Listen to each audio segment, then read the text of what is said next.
wamebadilika. Bwana sifiwe. Kisha mume akaniambia bibi yangu, na nikaanza kwenda maombi, kuingia kwa kanisa. Mimi nikasikia namfurahia Mungu sana. Bwana mume wangu akaniambia, bibi yangu, ya Mungu usiende hapo moto moto. Mungu akusaidie. Sababu unajua nalienda kama na kisha baadaye vinabadilika. Lakini nikaona posho inapita na mwezi, nikamwambia bwana yangu, mara hiyo Bwana sifiwe, mara hiyo nasikia mbegu zimeanguka kwenye udongo mzuri. Bwana sifiwe sana. Mbegu zimeanguka kwenye udongo mzuri. Na neno la Mungu linasema, mwana akiwaweka huru, mtakuwa huru kweli kweli. Bwana sifiwe. Hakika nilikutanana na Yesu kwa kweli. Bwana sifiwe. Sababu mimi nimezaliwa ndani ya kanisa, mama yangu yuko hapa. Mungu akubariki mama, barikiwe sana. Unaweza kusimama. Simama.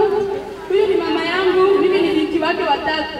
Bwana sifiwe sana. Nilizaliwa ndani ya nilizaliwa ndani ya selfa, nikakomana vile, lakini nilikuwa kumbe bado sijakutanana na Yesu.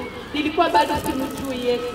Lakini hapa nimekutanana na yeye, amebadili maisha yangu, macho yangu ameondoa vikaya, maisha yangu yamebadilika. Kwa kweli ninapotembea, wanaponiona, mume ananishuhudia, watoto wananishuhudia, wazazi wananishuhudia, nimebadilika. Bwana sifiwe. Amen. Nimebadilika, itajulikana ndugu zangu. Hakika Mungu amenipatia neema, na ninaombea kanisa nalo Mungu anisaidie hii wa mwisho ambayo iko. Sivyo wa mwisho tunaingoja, lakini mimi kwangu nimekwisha kuipata. Mungu atusaidie. Mimi nimeamuka sababu siko tena yule. Sasa haya mawimbi ya utovu ambaye ananitia, naomba na wewe ingie ndani mwako, ingie ulimwenguni pote, watu wote wapate huu moto, wapate kumpenda Mungu, sababu Mungu ni mkuu. Bwana asifiwe sana. Naweza nitaishia hapo, nitaomba Mungu atusaidie. Ndugu zangu, vile tunasema, wengi wanasumbuka. Huko watu wengi wanateseka ambao Mungu amewachagua ili wachukue mzigo waombee wengine. Bwana atusaidie sana. Sababu ukiendelea katika hali ya kufanya moyo mgumu, unatesa wenzenu. Mungu atusaidie. Sijui kama mnaona hali yangu. Mimi sikuwa hivi. Sikuanza hivi. Nilikuwa kabisa nilikuwa mwingine sikuwa hivi. Nilikuwa ombea taifa lako, ombea kanisa lako, ombea jamaa lako, ombea ninapoona kaka zangu ambao wanaendelea kucheza katika dhambi, ninapoona wamama wenzetu wanaendelea kucheza na dhambi, ninapoona vijana wanadharau neno la Mungu, nasikia moyo wangu unakusikia. Na mimi ninalia kama Nehemia, Mungu kumbuka taifa langu, lisibaki katika hali ya unyonge, hali ya kuonewa. Sana anakuonea ndugu zangu, anatuchezea kama vile kabumba na kutudharau.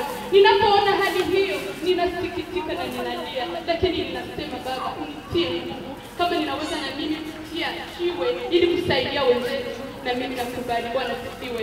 Nakubali kujitoa na kukubali kujikana. Mara nimedharauliwa, nimeonewa, nimesemwa sana, lakini nimekubali ili jina la Bwana litukuzwe.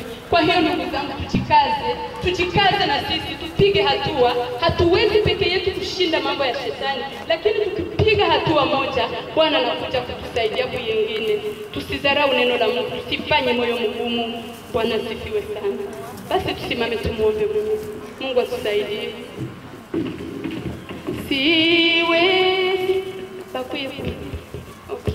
Watu wafike tu waombee, sababu hatutamtia tena chini. Hivi anahitaji watu wafike waombee baraka za Mungu. Karibu sana, hata hapa chini, hata pale kwenye huko, piga magoti kusudi tuone Mungu anataka kufanya nini. Na sisi tupate upendo, na sisi tupate uamsho. Vitu tunakosa ndani mwetu, tunakia leo. Tusikie ndio ndani yetu. Kama utapata sawa, kama inshallah sana. Sababu ataomba sasa na moja Mungu amalize. Siku moja neema itakwisha. Siku moja Yesu atatoka kwenye kiti cha neema. Na inaweza ikakuwa neema kwako. Unaweza ukakufa leo, unaweza ukakufa kesho. Utasema nini mbele za Mungu? Utasema